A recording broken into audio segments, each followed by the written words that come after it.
내가 투자하는 혁신 기술의 그 핵심 기술들이 돈을 버는 단계에 들어갔는지를 판별할 필요가 있어요.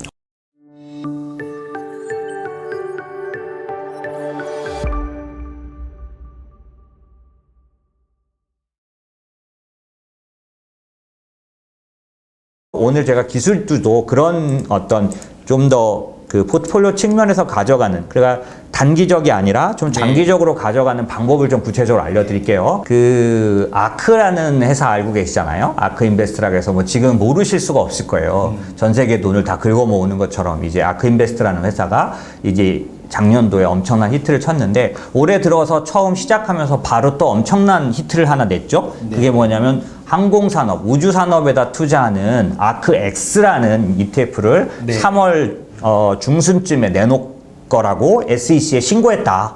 이 뉴스가 나오는 것만으로 그냥 전 세계 항공주가 다 올랐죠. 여기서 항공주라는 거는 우리나라 칼 같은 그런 항공주를 말하는 게 아니라 우주항공 이런 쪽들, 통신 위성 이런 쪽들이 다 같이 막 올라갔어요. 그러다 보니까 이제는 그 별들의 전쟁이 그 쩐의 전쟁이 우주로 갔다. 뭐 이렇게 막 계속 뉴스가 나오고 전체 관심이 그렇게 했고, 그래서 이 항공 우주에 관련된 종목에 대한 관심이 아주 그냥 엄청나게 올라와 있고요. 오른쪽에 메타버스라는 건 혹시 아시나요? 최근에 그냥 정말 핫한 단어예요. 그래서 메타버스 하는 그런 얘기들이 지금은 유튜브를 아주 달구고 있는 거. 이것도 전부 혁신 기술에 관련된 거거든요. 그래서 저희는 기술주를 투자하라는 회사이기 때문에 혁신 기술주에 대해서 관심이 없지도 않고 저희 관심 영역에 있고, 그 다음에 이런 투자를 나쁘다고 말하는 건 아닌데, 이 혁신 기술주를 그냥 뭔가 새로운 이슈가 생겼을 때 계속 사는 거냐.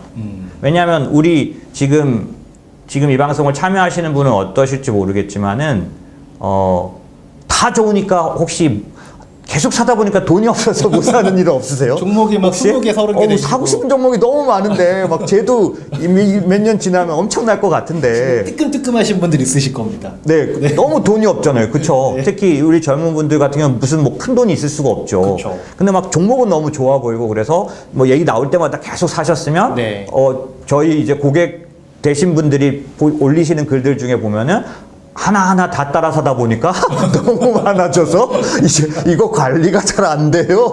이런 말씀들을 많이 하시거든요. 물론 그래도 걔네가 나쁜 게 아니니까 뭐 그게 아주 잘못된 건 아니에요. 근데 이제 제가 말씀드리고 싶은 건 이런 식으로 탁 영감이 오면 사는 이 방식이 어떤 때 시장이 이렇게 횡보장에 들어가거나, 좀 전에 지금 한국장 설명드린 것처럼 뭔가 옆으로 가면서 이렇게 움직일 때 나의 마음을 되게 답답하게 할 수 있다는 거예요. 지금은 막 확신이 넘쳐서 혁신 기술주에 대해서 이거는 내가 끝까지 가져갈 거야. 막 이런 말씀을 하시지만, 당장 이제 나는 이제 혁신 기술주에 좀 확신을 갖고 샀을 뿐인데 맨날 먹던 점심이 라면이 되어야 되고 뭐 이런 상황이 된다면, 근데 주가는 올라가면 라면 먹을 수 있죠. 그죠? 주가 올라가는 맛에 편의점 가서 먹을 수 있어. 근데 나는 라면을 먹는데 주가가 빠져. 어떻게 이거. 그죠? 이게 혁신 기술주의 그런 면이 있잖아요. 그래서 이거를 좀 더 약간 좀 더 잘하려면 어떻게 됐냐라는 측면에서 보시면, 저희 인모스 얘기를 드리면 저희가 기술주를 투자할 때 사용하는 방법을 좀 설명드리려는 거예요. 그 중에 오늘 알려드려야 될 부분이 뭐냐면 하이프 사이클이라는 거예요. 이거는 가트너에 의해서 나온 건데, 하이프 사이클은 지금 보시는 왼쪽에 보시는 이런 곡선을 하이프 사이클이라고 합니다. 그래서 기술이 나오고 혁신 기술이 히트를 쳤을 때 처음에는 저렇게 정점이 나온다는 거예요. 아주 수직 상승합니다. 근데 저거는 어떤 거였었어요? 부풀어진 기대에 그 실망이 의해서 거의 초반보다는 조금 높은 때까지 떨어진다는 거예요. 그리고 다시 얘가 다시 오르기 시작해서 안정적인 선으로 갈 때까지 곡선을 그리고 움직인다는 거죠. 그래서 가트너는 매해 어떤 기술이 이제 막 흥분에 들어가 있는지, 어떤 기술이 환멸에 빠져 있는지, 어떤 기술이 안정성에 들어가 있는지를 매년 발표하고 있습니다. 모르셨죠? 오늘 제가 말씀드린 것처럼 저희는 매년 1월 달에 가트너의 이 기술에 대한 발표를 굉장히 자세히 다룹니다. 제가 PB들을 오랫동안 가르쳐 왔다고 말씀드렸잖아요. 그래서 PB들과 요즘은 그 코로나 때문에 그 오프라인 미팅을 못 하는데 지나간 3년 동안 이게 할 때는 매년 1월에는 가트너의 기술들에 대한 토론을 네. 발표를 가졌어요. 그래서 한 사람이 한 기술씩 발표를 하는 그런 세미나 때 그런 걸 했었는데 네. 그런 것처럼 이 가트너는 항상 기술에 대한 판단을 해서 자료를 올려놓습니다. 자, 그러면 여기 이제 오른쪽에 있는 건 뭐냐면 이게 2009년도에 가트너가 발표한 2009년이니까 뭐 옛날에요. 벌써 10년 그 옛날에 네. 그 옛날에 그 가트너가 발표했던 그 기술의 어떤 평가들이에요. 네. 보시면 제가 재밌어서 한번 넣어놓은 겁니다. 네. 자, 보시면 맨 꼭대기에 뭐가 가 있냐면 그 환희의 정점에 클라우드 컴퓨팅이가 있습니다. 클라우드 컴퓨팅. 오, 보이시나요? 그렇네요. 네. 2009년도에 이미 클라우드 컴퓨팅은 환희의 정점에 올라가 있었어요. 그렇네요. 그러니까 10년, 11년 계속 어떤 상황에 들어갔을까요? 환멸에 빠졌겠죠.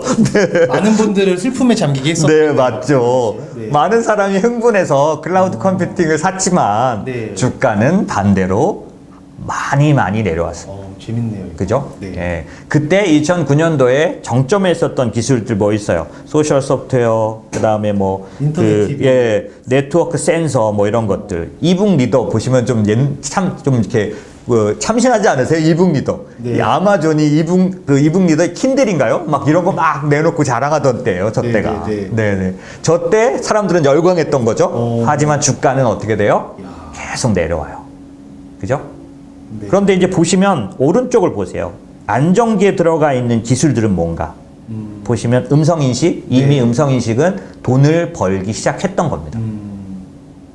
보이시죠? 네네네. 그러니까 이런 흐름들이 있는데 저의 실패기를 또 하나 말씀을 드릴게요. 2017년 가트너가 발표한 하이프 사이클에서 이 그 정점에 정점은 아니지만 왼쪽 거의 정점을 향해 가는 기술 중에 로보틱스가 있습니다.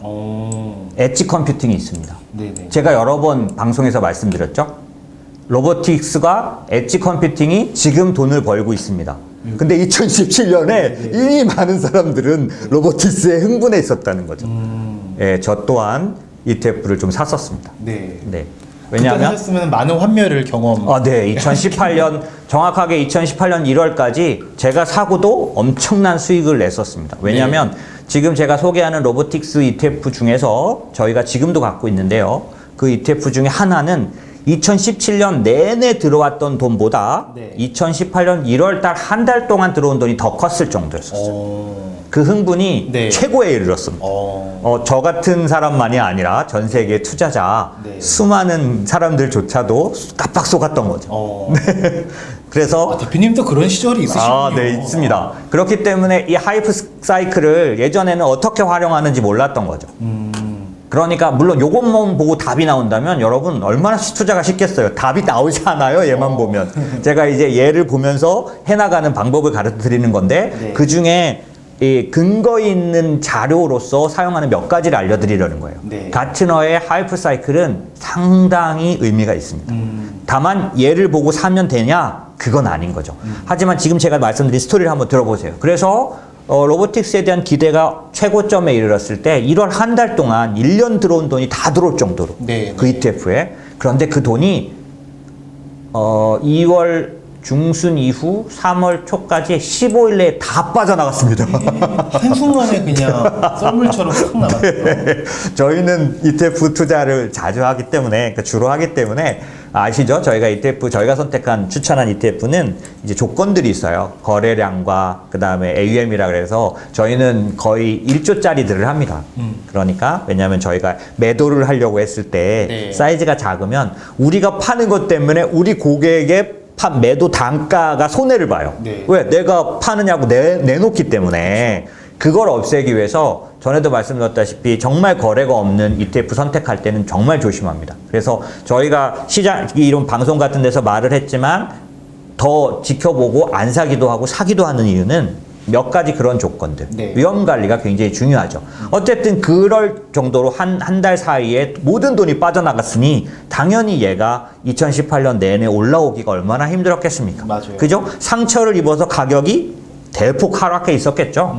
예. 그런데 그 기업들이 요즘은 다르게 움직이고 있는 거죠. 네. 그런 것처럼 만약에 제가 지금 말씀드린 것처럼 2017년도 하이프 사이클을 참조해서 이 로보틱스라든지 이런 것들을 좀 다르게 봤다면 예, 달랐을 텐데 그런 제 실패 스토리고요. 네. 그다음에 2017년 하이프 사이클에서 여러분에게 보여드렸으면 하는 건 뭐냐면 오른쪽에 이 굴곡점을 넘어서 아까 저기 말씀드릴 때 그런 어떤 실망 국면을 지나고 나서 환멸을 지나고 이렇게 환멸 지나고 있는 것 중에 AR이라는 게 보이시나요? 네. 2017년에 이렇게 움푹 파인 데 보시면 아규먼트 리얼리티 여기 있습니다. 보이시나요? 네. 아규먼트 리얼리티 이게 우리가 아는 증강현실 AR입니다. AR. AR이 실망 환멸의 끝에 딱 서 있었던 거죠. 정말 이제 얘를 샀는데 돈은커녕 진짜 바닥을 기고 있었던 거예요. 아이고 어떻게? 그런데 여기서 조금 나은 애가 있는데 오른쪽을 보시면 네. 뭐가 보입니까? VR이 보이실 거예요. 네. 버추얼 리얼리티는 요즘의 VR은 이때 네. 이미 좀 그 고난을 벗어나고 있었습니다. 그죠? 네, 네. 그러니까 이때 샀으면 VR을 샀으면 그거는 그렇게 큰 낭만과 실패를 보지 않았을 거예요. 그죠? 로보틱스 같은 그런 상처는 없었을 거예요. 네. 제가 말씀드리고 싶은 건 뭐냐면 2018년도 하이프 사이클입니다. 그 옆에를 좀 봐주시면 옆에 사이클을 보시면 1년이 지났는데 AR은 거기서부터 크게 움직이지 않은 상태인데 네. VR 어디 갔을까요? VR. 없어져 버렸네요. 네. 이렇게 되면은 기술을 이제 아예 다 버려라인가요? 그러게요. 이미 VR은 이 상태를 넘어온 걸로 보여집니다. 졸업한 거네요. 네, 그렇게 보여집니다. 그래서 제가 왜 이걸 이렇게 자세히 봤느냐? 여러분 제가 처음에 시작할 때 메타버스란 말씀드렸죠? 네, 네. 메타버스가 가치가 있는 이유는 AR, VR 때문이에요. AR, VR이 돈을 버는 단계에 들어갔다면 메타버스에 관심을 가질만 한 겁니다. 그러니까 제가 말씀드리는 건 뭐냐면 혁신 기술을 갖고 막 얘기를 할 때 핫하다고 해서 돈이 된다는 뜻은 아니에요. 네. 그 기술이 실제로 돈을 버는 단계까지 가야만 내가 그 혁신 기술을 투자했을 때 돈이 들어오게 되죠. 네. 그리고 환멸의 그 고통을 안 겪게 되는 거예요. 그러려면 내가 투자하는 혁신 기술의 그 핵심 기술들이 돈을 버는 단계에 들어갔는지를 판별할 필요가 있어요. 그렇네요. 그렇죠? 네. 무조건 메타버스 하니까 요즘 유튜브 보시고 와 이건 대박인데 이렇게 생각을 하셔서 사실 수 있는데 잘못된 건 아닌데 지금 AR, VR의 이런 변화들을 추적했던 사람은 저 같은 사람은 요즘 AR, VR을 굉장히 집중해서 찾아보고 있는 중이죠. 왜냐하면 이미 단계에 봤을 때 다음 페이지 한번 보여주실래요? 2019년도, 2020년도의 하이프 사이클에 보면 상당한 변화가 일어납니다. 키우겠습니다. 네. 보시면, 예, 이제는 AR도 없어졌을 겁니다. 그렇네요. AR도 졸업했네요. 네. 이게 중요한 판독법입니다. 2019년도에 네. 이미 AR, VR은 돈을 버는 단계에 들어간 거죠. 다만, 여러분이 아셔야 될 게 또 한 가지가 있어요. 돈을 버는 단계라고 해서 그 기술이 주가가 올라가는 단계가 됐다고 보시면 안 되는 거죠. 사실은 돈을 버는 단계는 굉장히 중요한 모멘텀인데 왜냐하면 테슬라도 이익이 나기 시작하면서 주목받기 시작했어요. 적자인 상태는 아니었던 거죠. 그래서 사실상은 고생을 했지만 그리고 공매도에 시달렸지만 이익이 나기 시작할 때부터 테슬라는 공매도 세력을 누르고 올라올 수 있었거든요. 네. 그렇기 때문에 기본적으로 저희는 그 핵심 기술들이 돈을 벌고 있는지를 찾는 것들이 굉장히 중요하고 그 기술들이 두 번째 하나 더 알아야 될 게 있는데 기술과 기술이 융합해서 단가가 굉장히 강력하게 떨어지는 국면에 들어갔는지를 보실 필요가 있는 거죠. 제가 하나의 사례를 들어 드릴 건데 그 전에 전기차를 한번 보시자고요. 만약에 저희가 전기차를 투자하는데 작년에 올해 만약에 신재생 에너지 관련된 흐름이 없었다면 2021년에 전기차 흐름을 과연 만들어낼 수 있었겠냐는 거죠. 어떤 분이 이제 그 질문하셨다라고 들었어요. 지금 미국의 기록적인 한파가 시장에 영향을 주느냐. 그것 때문에 시장이 하락하느냐 이런 얘기를 하셨다 그래요. 사실은 그분이 물어본 건 이런 뜻일 거예요. 아마 뭐냐면 이 재난이 크게 오거나 이 경기가 나빠지는 요인이 발생을 해서 갑자기 미국장이 그거에 영향을 받느냐라고 물어보신 걸 거예요, 아마. 그런데 그 질문과는 다른 답을 드려야 되는데 이 기록적인 한파는 굉장히 많은 거에 영향을 끼치게 될 것 같습니다.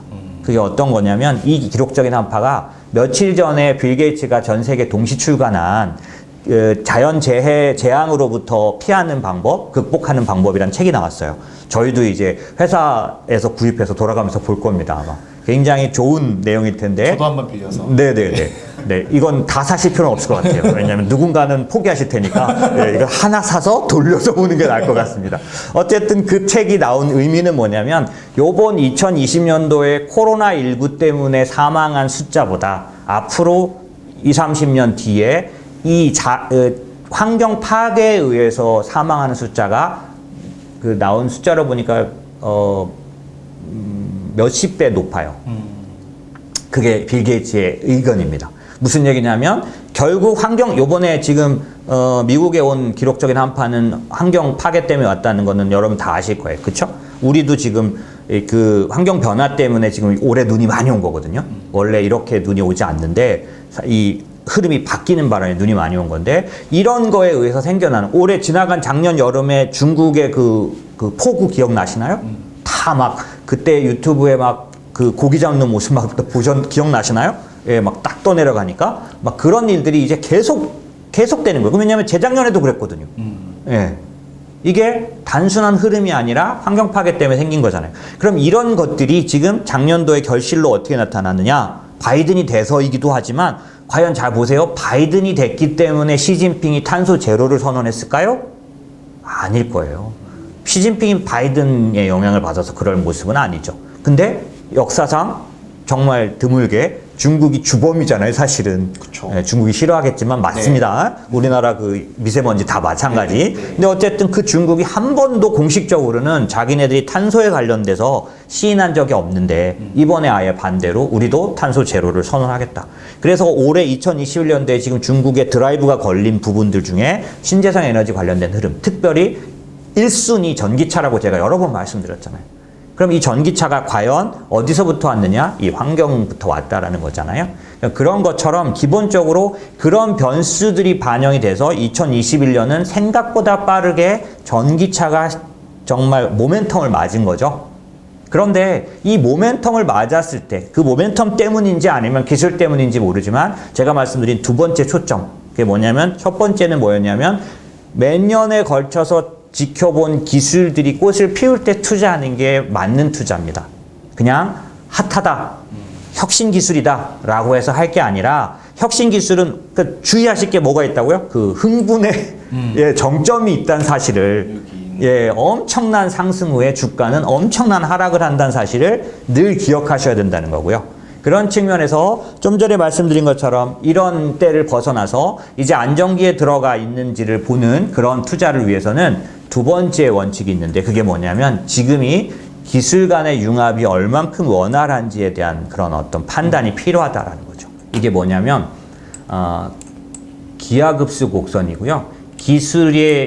기술은 산술 곡선으로 발전하지 않고 기하급수 곡선으로 발전한다는 거예요. 네. 그래서 보시면은 여러분이 보시는 그 왼쪽 위의 곡선이 제가 여러 번 방송에서 말씀드렸어요. 저희가 기술의 시대라고 보는 이유는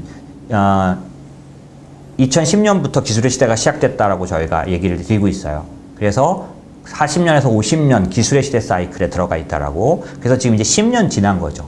그러면 10년이 지났다라고 봤을 때 기술의 곡선으로 말하면 지금 녹색 곡선 있잖아요. 네. 이 녹색 곡선이 처음에 시작돼서 초반에는 어떻게 움직이냐면 옆으로 누워서 움직입니다. 무슨 얘기냐면 기술 발전의 속도가 산술 곡선보다도 못해요. 아주 천천히 이렇게 곡선이 누워 있잖아요. 그러니까 1990년대 IT 버블 시대는 어떤 시대냐면 딱 요 시대인 거죠. 기술에 흥분을 했는데 그 기술이 실제 발전 속도가 너무 느린 바람에 주가가 너무 앞질러 오른 게 드러나 버린 거예요. 그래서 버블이 붕괴돼 버리는 거죠. 그게 IT 버블이에요. 예, 맞아요. 기술이 쫓아가지 못한 거예요. 신기술은 맞고 혁신기술은 맞는데 기술 성장이, 기술 속도가 너무 옆으로 누워있는 거죠. 제가 작년부터 코로나 이전 작년 벌써 재작년이 됐네요. 2019년도에 하반기부터 제가 유튜브에 센터장님하고 왔던 것 같은데 네. 그때 초반에 뭐라고 그러냐면 기술 기하급수 곡선에 지금은 곡선의 무릎입니다 이렇게 말을 했었어요. 맞습니다. 곡선의 무릎은 뭐냐면 그 녹색 곡선에서 둥그렇게 이렇게 다리 이렇게 무릎 요렇게 동그란 것처럼 여기쯤 와 있다는 거예요. 그때 그런 말씀을 드렸어요. 네, 네. 곡선의 무릎은 왜 중요하다고 말씀드렸냐면 1990년대에 IT 버블 때는 기술에 흥분을 하고 나서 그 기술이 본인을 증명할 때까지 너무 오래 기다려야만 됐었어요. 그러니까 주가가 먼저 하락해 버리는 거죠. 아까 가트너의 하이프 곡선에서도 흥분한 다음에 증명하기 전에 먼저 폭락이 오잖아요. 네. 그죠? 그런 기간이 있어요. 근데 곡선의 무릎을 지나게 되면 어떤 상황이 되냐면 기술이 자기의 이익을 증명하는데 시간이 걸리질 않아요. 이렇게 바로 수직으로 쓰니까 네. 곡선이. 그쵸? 그래서 이미 이 수직선상에 있는 곡선의 무릎을 지난 때였기 때문에 어떤 모습이 나타났냐? 오른쪽에 보시면 기하급수 기업이라는 뭐냐면 시총 1조를 가는데 채 1년이 아니라 6개월도 걸리지 않는 기업이 막 쏟아져 나오기 시작했다. 왜? 기술이 서로 융합하면서 순식간에 돈을 버는 일이 빠르게 일어나기 시작했다라는 얘기를 제가 드리기 시작했었어요. 네. 이게 보시면 맨 마지막에 있는 게 오큘러스잖아요. 맨 마지막 오큘러스. 네. 1조를 가는데 6개월이 안 걸렸어요. 예. 이 오큘러스는 무슨 기업인지 아시나요?